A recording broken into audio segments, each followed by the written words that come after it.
2025 गया, 26 आ गया। उम्र आपकी भी बढ़ी, हमारी भी बढ़ी।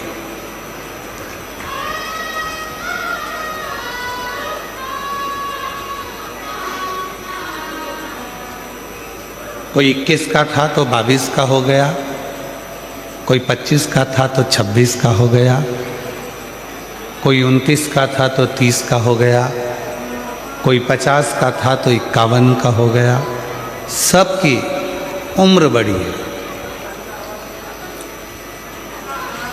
एक बार पार्वती जी ने शिव जी से पूछ लिया था कि तुम्हारी उम्र कितनी है,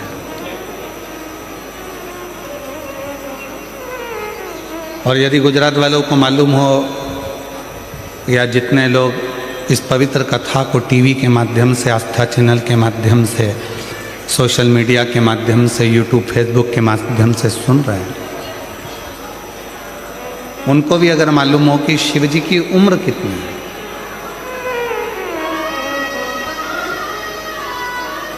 भगवान शंकर की अवस्था कितनी है,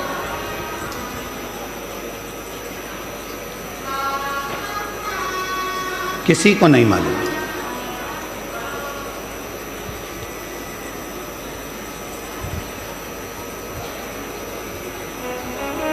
एक कोई अन्य व्यक्ति से पूछा जाए कि ये धर्म कब का है, या वो धर्म कब का है, या क्रिश्चियन धर्म कब का है, मुस्लिम धर्म कब का है, ये धर्म कब का है, वो धर्म कब का है, तो बताया जा सकता है कि ये धर्म इनका, और इसको धर्म नहीं, पंथ इनका ऐसे चालू है। पर कोई तुमसे पूछे कि हमारा सनातन धर्म कब का है, तो उसका कोई अंदाजा नहीं लगाया जा सकता। जब से पृथ्वी, अग्नि, आकाश, वायु, जल है, तब से ये सनातन धर्म निश्चित आनंद के साथ है। इसका कोई अंदाजा नहीं लगा सकते, इसको बोल भी नहीं सकते कि तुम्हारी उम्र कितनी है, सनातन धर्म की उम्र कितनी हो गई, कितने साल का हो गया, हमारा हिंदू धर्म, हमारा सनातन धर्म कितने वर्ष का हो गया, ये कोई नहीं बता सकता।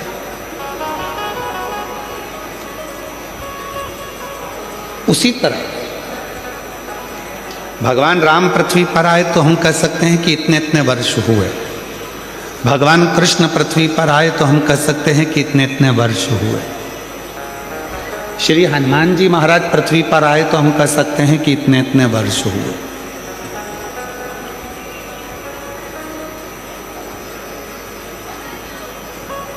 परशुराम भगवान पृथ्वी पर आए तो हम कह सकते हैं कि इतने इतने वर्ष हो गए।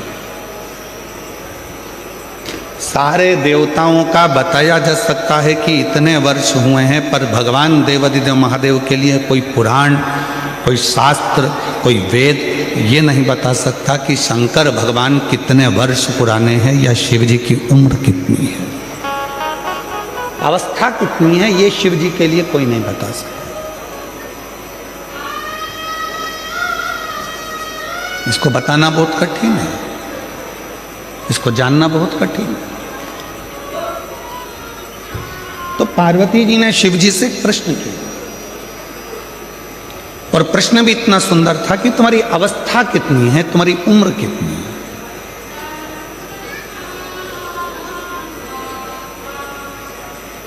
और यही प्रश्न एक बार और आया था कि एक संत भ्रमण करते करते एक शिष्य के घर पर पहुंच गए, और शिष्य के घर पर गए तो उनकी माताजी ने उनको प्रणाम करा, पुरुष ने उनको प्रणाम करा, बेटे ने प्रणाम करा, बहू ने प्रणाम करा, पोता पोती ने प्रणाम करा, सब ने प्रणाम किया। और संत ने भी पूछा, एक बहू से पूछा कि बेटा तुम बताओ कि तुम्हारी सास की उम्र कितनी है, तो कहा मेरे सास की उम्र लगभग अगर देखा जाए तो सास की उम्र तो 68 साल के करीब में हो गई। अच्छा, तुम्हारे ससुर की उम्र कितनी है, तो कहा ससुर की उम्र लगभग 45 साल के करीब में हो गई। सास कितने की है, जम के बोलो, 68 की। ससुर कितने का है, 45 का। फिर पूछा बेटा ये बताओ कि तुम्हारी उम्र कितनी है? कहा गुरुजी मैं 38 साल की हूँ। अच्छा, पति की उम्र कितनी है? कहा गुरुजी बस कल ही पैदा हुए हैं, कल पैदा। गुस्सा आ गया सास को, मेरी बहू कितना झूठ बोलती है, खुद की उम्र सही बताई, बाकी की सबकी उम्र झूठ बताई।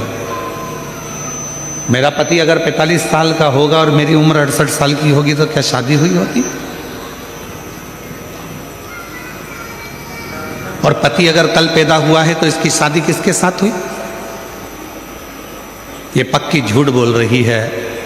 इतने में तुरंत गुरुजी ने कहा, संत बोले माँ मैंने आपकी बहू से उम्र नहीं पूछी है, मैंने आपकी बहू से पूछा कि कौन कितने समय से भगवान शंकर की भक्ति में लगा है, मैंने ये पूछा। कोई 68 साल, कोई 45 साल, कोई 38 साल, और पति को रोज कहती थी कि शंकर जी के मंदिर में 1 लोटा जल चढ़ाने चलो, 1 लोटा जल डालने चलो। वो कल से जाना चालू करा है तो पति की उम्र भी बस कल से ही प्रारंभ हुई है। जिसने अपनी जिंदगी में जो अच्छा काम किया और जिस दिन से प्रारंभ किया, समझ लेना कि तुम्हारी असली उम्र उस दिन से प्रारंभ हो गई।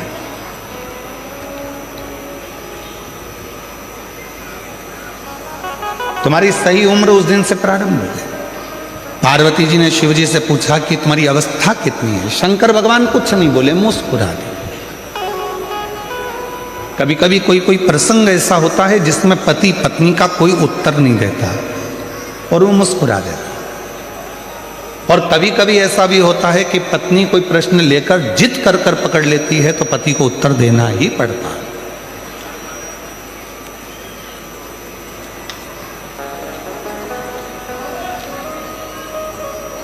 कभी कभी ऐसा भी होता। तो पार्वती जी ने हाथ जोड़कर कहा कि तुम्हारी अवस्था कितनी है, तुम्हारी उम्र कितनी है? शिव जी कुछ नहीं कहते, मुस्कुरा देते हैं, हंस देते हैं, पर शंकर भगवान कोई उत्तर नहीं देते। फिर पार्वती जी ने वापस पूछा, फिर पुनः पूछा तुम्हारी उम्र कितनी है? कितनी उम्र? उत्तर नहीं।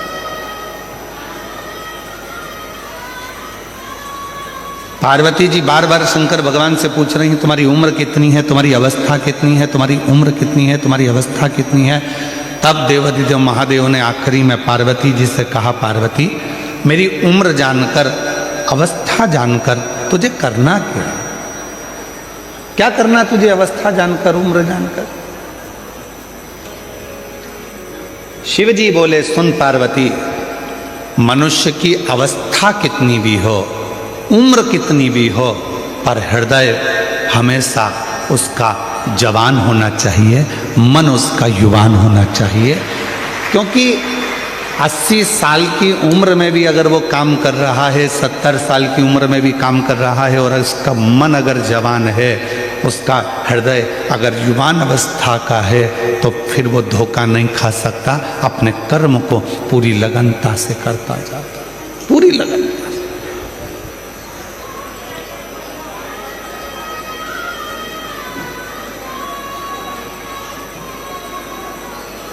अब कोई आपसे पूछे, क्यों साहब भारत की भूमि का संचालन कर रहे माननीय प्रधानमंत्री जी की उम्र कितनी है? आप कहोगे 75 के हो, पर आज का नवयुवक लड़का जितनी बजे अपना कमरा नहीं छोड़ पाता, उससे पहले माननीय प्रधानमंत्री जी नरेंद्र भाई मोदी जी अपना भवन छोड़कर जनमानस के बीच में पहुंच जाते हैं। इसको कहते हैं अवस्था नहीं देखना, भीतर की युवानता देखना। इसको अवस्था नहीं देखते, इसको भीतर की युवानता देखते हैं, अपने भीतर, अपने हृदय, अपने मन की युवा अवस्था।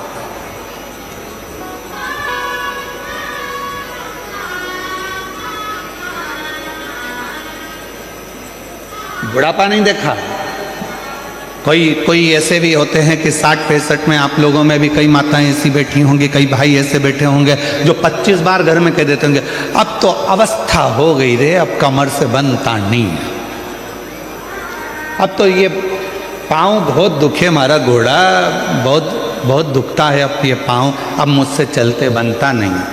अब तुम 60 की, 65 की, 55 के, 50 के, कई बहुएं तो 40 साल की, 35 साल की, तो भी उनकी कहीं कमर दुख है, कहीं सिर दुख है, कहीं कोहनी दुख है, कहीं हाथ दुख है, कहीं नेत्र दुख है, दिन भर उनका कुछ ना कुछ दुखता रहता है। तो जरा विचार करिएगा महाराज, भीतर से वो अवस्था से बूढ़ी नहीं हो रही हैं, वो भीतर से बूढ़ी होती चली जा रही हैं। और शिव महापुराण की कथा कहती है, शंकर की कथा कहती है, शंकर भगवान कितने साल के हो गए, अवस्था कितनी हो गई, किसी को नहीं मालूम, परंतु शंकर भगवान के हृदय की तरुणाई, शिव जी के हृदय की युवान अवस्था कभी खत्म नहीं होती। वो लगनता से अपने कर्म के प्रति जागरूक बने रहते हैं।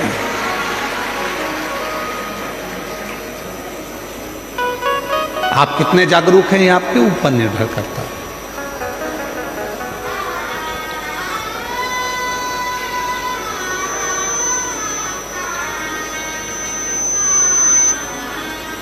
कोई 40 साल में ही पूरा बूढ़ा मान लेता है अपने आप को, कोई 50 साल में ही अपने आप को पूरा बूढ़ा मान लेता है, कोई 60 साल में अपने आप को बुजुर्ग मान लेता है, कोई 70 साल में आकर बुजुर्ग मान लेता है, और कोई ऐसा भी है जो 80, 85, 90 में भी पहुंचने के बाद अपने आप को बूढ़ा नहीं मानता, अपने काम की लगनता में लगा रहता है और अपने हृदय को युवान अवस्था में रखता है।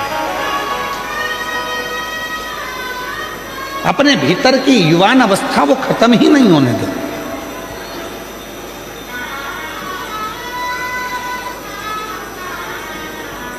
दो 2025 चले गया, 2026 आ गया और 26 की ये पहली कथा चालू हो गई। आज आप लोगों से निवेदन है, तुम कितने भी उम्र में बढ़ रहे हो मना नहीं, कितने भी धन में बढ़ रहे हो मना नहीं, कितनी भी फैक्ट्रियों में बढ़ रहे हो मना नहीं, कितनी भी गाड़ियों में बढ़ रहे हो मना नहीं, कितने ही बंगलों में बढ़ रहे हो मना नहीं, तुम कितनी भी उन्नति की सीढ़ी पर चढ़ रहे हो मना नहीं, पर इतना जरूर याद रखना कि अपने मन को हमेशा उम्र से मत तोलना। उम्र कितनी भी बढ़ जाए, बंगले कितने भी बढ़ जाए, गाड़ी कितनी भी बढ़ जाए, फैक्ट्री कितनी भी बढ़ जाए, गाड़ियां कितनी भी बढ़ जाए, पर मन को हमेशा युवान रखना, तरुण रखना, और जिस मन से आपको दुनिया का सारा कार्य करना, उस मन की तरुणाई को रखिए। किसी ने कह दिया तुम्हारे बस का ये नहीं है, ऐसा हो नहीं सकता कि मेरे बस का नहीं, मेरे को करके मानना। किसी ने कह दिया तुम ये नहीं कर सकते, क्यों नहीं कर सकते, मेरे मन का पूरा विश्वास है, मैं ये कार्य कर कर रहूंगा।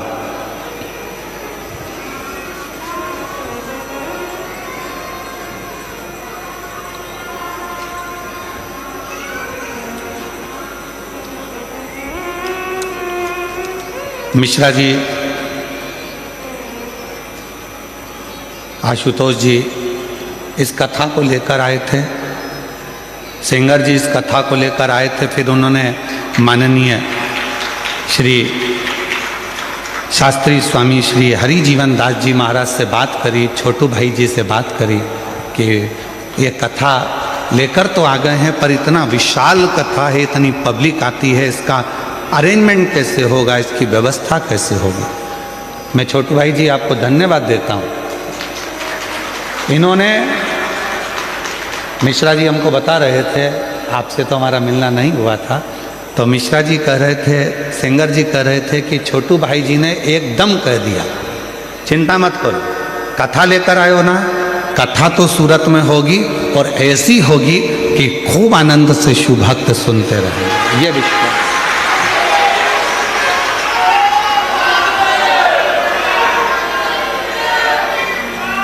मैं बहुत बहुत साधुवाद देता हूँ छोटू भाई जी आपको, साथ में मिश्रा जी, सिंगर जी आपको, और उससे ज़्यादा साधुवाद देता हूँ लड्डू गोपाल गौशाला के माननीय हरिजीवन दास जी महाराज जी को, जिन्होंने इस कथा को बड़ी सरलता और सहजता के साथ में संजोया, बहुत सरल।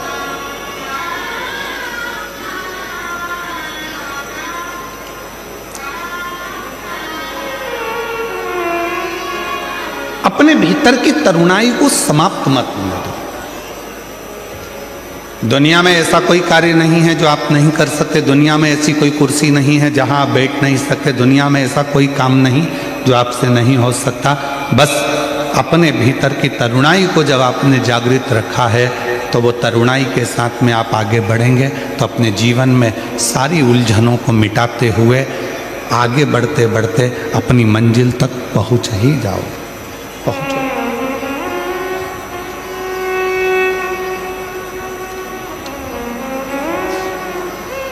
और मैंने तेरे ही भरोसे।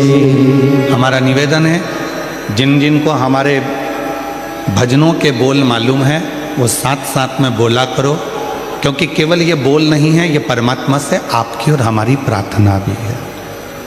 मैंने तेरे ही भरोसे हवा बिच उड़ती जागी, बाबा डोर तो छठी नाम कटी जागी, भोले मेरी पतन शंभु में तेरी पतन हवा बिच उड़ती जागी, बाबा डोर तो छठी नाम कटी जागी, भोले मैं तेरी पतन।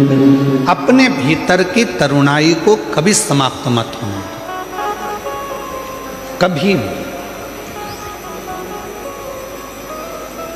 और कितनी सुंदर बात कही है भगवान शंकर की पवित्र कथा ने।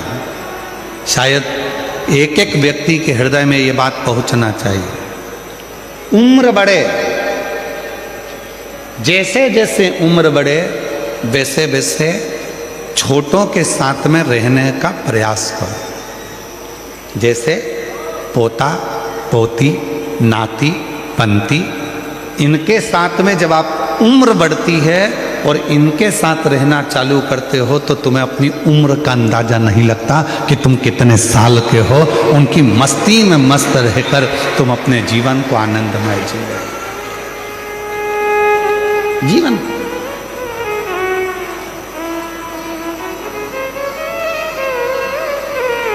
भगवान शिव जी से पूछा,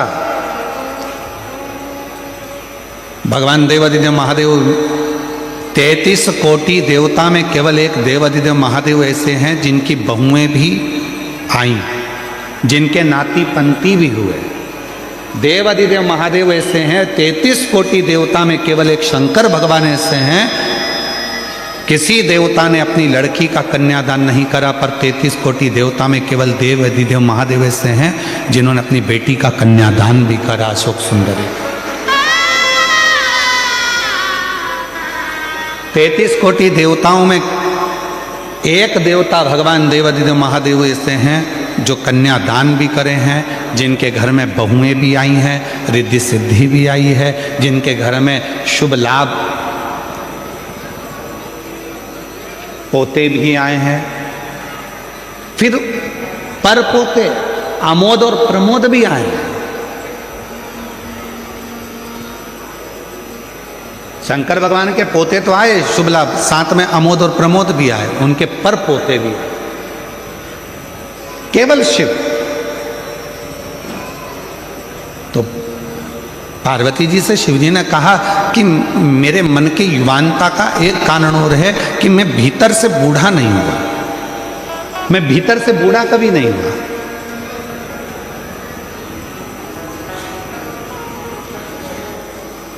मैं अपने पोतों के साथ में, अपनी बेटी के साथ में, अपने बेटे के साथ में बैठता हूँ, मिलता हूँ, बातें करता हूँ। और आप लोगों से भी क्या कहते हैं हम जब शिव जी के मंदिर में एक लोटा जल चढ़ाने के लिए जाओ, शंकर जी के मंदिर में जब एक लोटा जल लेकर जाओ, थोड़ी देर अपने पिता के पास में बैठो, भगवान के पास में बैठो और पिता के पास में बैठकर अपने मन की बात करो। संसार के लोगों से कहोगे तो हो सकता है कि वो एक ना एक जगह पर जाकर कह दें, बाद में तुम्हारी हंसी उड़ा दें, बाद में तुम पर उंगली उठा दें, बाद में तुम्हारे लिए अपशब्द कह दें, बाद में तुम पर ताना दे दें। पर यदि तुम्हारे मन में कोई दुख है, तकलीफ है, कष्ट है, परेशानी है, तो जाओ एक लोटा जल अपने घर से भरकर शंकर के मंदिर तक लेकर जाओ और देव अधिदेव महादेव को जल चढ़ाकर अपने हृदय की बात कहो, तो धीरे धीरे वो दुख, वो तकलीफ, वो कष्ट तुम्हारा मिटते चले जाएगा। वो दुख मिटेगा, वो कष्ट मिटेगा, वो तकलीफ मिटेगी।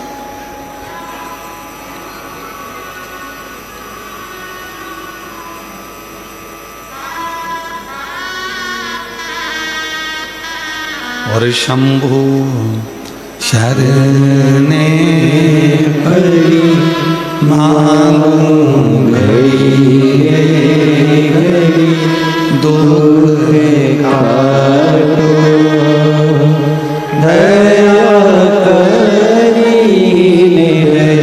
शरण आपो शंभु शरणे पड़ी मांगू घड़ी रे घड़ी दुख काटो दया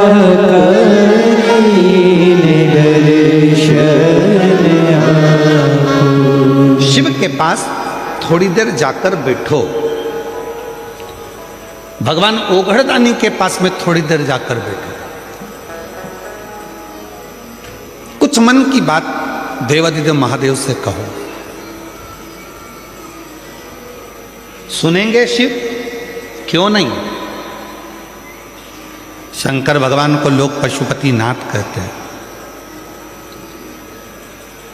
दुनिया में केवल एक है देव अधिदेव महादेव, मेरे शंकर भगवान पूरे देवों में, जो एक पशु, पक्षी, जीव, जलचर, थलचर, वायुचर, सबकी बातों को ध्यान लगाकर सुनते हैं, सबकी बात।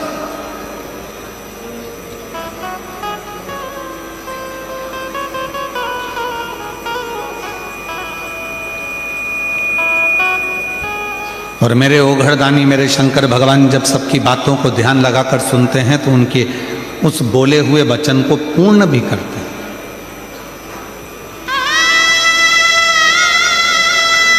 एक बड़ा सुंदर प्रसंग है राजा भोज का।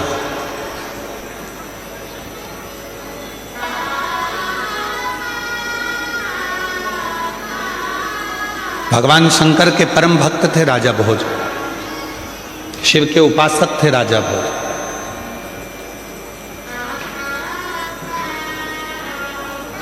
और भगवान शंकर की अविरल भक्ति में डूबे रहते थे राजा भोज।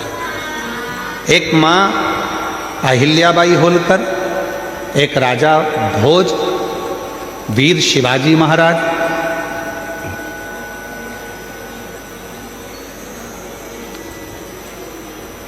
ऐसे शिव के भक्त थे जो भगवान शंकर की अविरल भक्ति में दिन रात डूबे रहते थे। दिन रात अपनी प्रजा का संचालन भी करते थे, अपनी प्रजा को देखते भी थे, पर साथ में शंकर जी की अविरल भक्ति को धारण भी करते थे। और मेरी जीजियों, मेरे जीजाओं, मेरी बेटियों, बेटाओं में और मेरे बुजुर्ग माँ बापों से निवेदन है, मेरे माता पिता से निवेदन करूं, तुम दिन भर व्यस्त रहो, तुम अपने काम में डूबे रहो, अपनी फैक्ट्री में डूबे रहो, अपने दुकानों में डूबे रहो, अपने कार्य में, अपनी नौकरी में, अपने सब काम में डूबे रहो, मना नहीं है।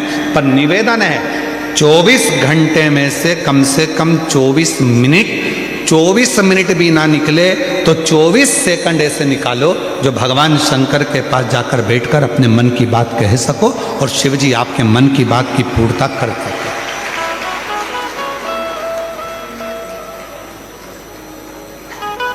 कुछ क्षण भगवान के पास बैठा जाए और जब हम उनके पास में बैठेंगे, अपने हृदय की बात कहेंगे, तो कुछ ना कुछ वो सुनेंगे। जरूर सुनिए। और यहाँ तक शिव महापुराण की कथा कहती है, अगर मन में कोई संकर है, मन में कोई संशय उत्पन्न हो गया, मन में कोई बड़ी भारी संकट उत्पन्न हो गया, कोई ऐसी बात तुम्हारे मन में आकर खड़ी हो गई है जिस बात का कोई निर्णय नहीं निकल रहा, तो एक बेलपत्र को हाथ की हथेली में रखकर अपने हृदय से उसको लगाकर मन से बाबा को अपने मन की बात कहकर जब वो बेलपत्र हम शिव जी को समर्पित करते हैं, मान लो हम कुछ नहीं कह पाए बाबा भोलेनाथ जी को, हम अपने दिल की बात शंकर भगवान को कुछ नहीं बता पाए और कुछ रह भी गया, तो हमारे मन की बात भगवान देवाधिदेव महादेव स्वीकार कर लेते हैं एक बेलपत्र के माध्यम से। जो हम चाहते हैं शिव उसको स्वीकार कर कर हमारी झोली खुशियों से भरना प्रारंभ कर देते। एक बेलपत्र हमारी पूरी बात को शिव जी तक कह देती है।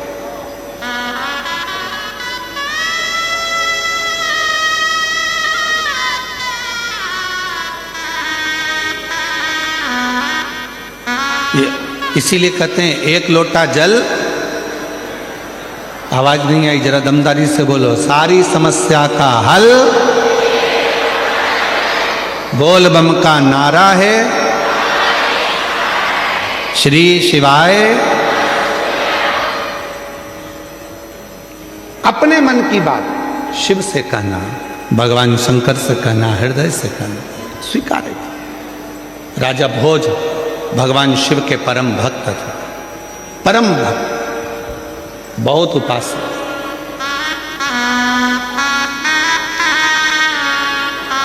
और शिव की अविरल भक्ति में दिन रात राजा भोज लगे रहते थे, भगवान शंकर की आराधना करा करते थे। एक बार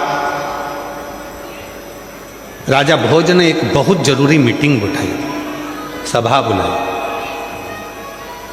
सारे सभा में सभासद आ गए, बैठ गए, सब सभासद बैठकर बात करने लगे और सब ने बैठकर जब बातें करना प्रारंभ करी तो राजा भोज के मंत्री को खड़ा करा और मंत्री ने कहा कि हमारे राजा भोज की इस भूमि पर, इस नगर पर, इस राज्य में आसपास के लगभग 14 देश के राजाओं ने अपनी सेना तैयार कर कर इस भोज नगरी पर आक्रमण करने का प्रयास कर दिया है और विचार कर लिया है कुछ दिन में राजा भोज की इस नगरी पर आक्रमण होगा। राजा भोज की इस नगरी पर आक्रमण होगा। उसमें विद्वान को भी बिठाया, संतों को भी बिठाया, साधुओं को भी बिठाया, तपस्वियों को भी बिठाया, सन्यासियों को भी बिठाया। पूरी सभा लगी थी और संपूर्ण सभा में एक ही निर्णय बताया गया कि 14 देश के 14 प्रदेश के राजाओं ने सेना तैयार करी है और सेना तैयार कर कर वो आक्रमण कर रहे हैं। अब क्या करें?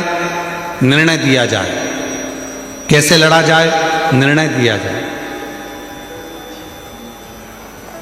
इतने में मंत्री ने कहा, महाराज अपने पास में तो एक देश से लड़ने की सेना है, पर बाकी के देशों से लड़ा जाए इतनी सेना हमारे पास में नहीं। हमारे पास इतनी सेना नहीं है कि हम बाकी के लोगों से लड़ सकें, बाकी के लोगों के पास में इतने सारे देशों के युद्ध एक साथ में कर सकें, ये हमारे बस की बात नहीं है। तो अब कोई निर्णय निकाला जाए। तो सब ने निर्णय निकाला, सब ने कुछ कहा, कोई कुछ कहता था, कोई कुछ कहता था। कोई कहता था कि अपने देश में चारों तरफ खड्डे खोद कर उसमें आग लगा दी जाए जिससे दूसरे देश का व्यक्ति हमारे देश में ना आए। फिर किसी ने कहा हिंसक पशु पक्षियों को छोड़ दिया जाए जिससे ये सब समाप्त हो जाए। डीले कर तुम कम करो, बाहर की आवाज़ थोड़ी ज़्यादा आ रही है, उसको कम करो। कुछ ना कुछ ऐसा करा जाए जिससे ये सब हमारे पास में ना पहुंच पाए ना। तो फिर करें क्या?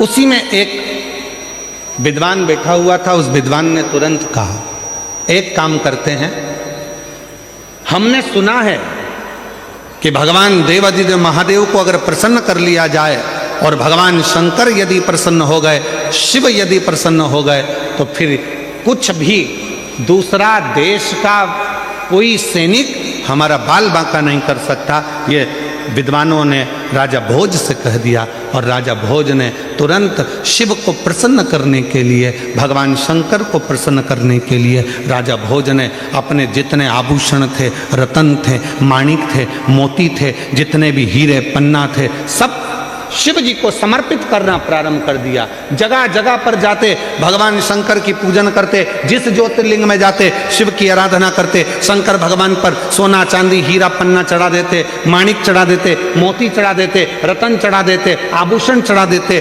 सारे जगह पर जा जाकर शंकर की आराधना करते, माणिक मोती हीरा पन्ना सोना चांदी सब चढ़ाते, पर शिव जी प्रसन्न नहीं। और इससे पहले अभी जो मुंबई में कथा हुई थी उसमें हमने एक बात कही थी, आप लोगों के स्मरण में होगी, शायद आप लोगों ने ध्यान दिया होगा। उस कथा में कहा था, मेरे शंकर भगवान को रिझाने के लिए बहुत सारे धन की जरूरत नहीं है, मेरे शंकर भगवान को रिझाने के लिए बहुत सारे वस्त्र की जरूरत नहीं है, मेरे शंकर भगवान को रिझाने के लिए बहुत सारे आभूषण की जरूरत नहीं है, मेरे शंकर भगवान को रिझाने के लिए बहुत सारा आडंबर की जरूरत नहीं है, मेरे शंकर भगवान को रिझाने के लिए बहुत सारे वस्त्र बदलने की जरूरत नहीं है। मुंबई की कथा में कहा था, शंकर भगवान को रिझाना है तो दिल से जाकर एक लोटा जल समर्पित कर दो और 3 बार ताली बजाकर हर हर महादेव कह दो, मेरा शिव प्रसन्न हो जाता है।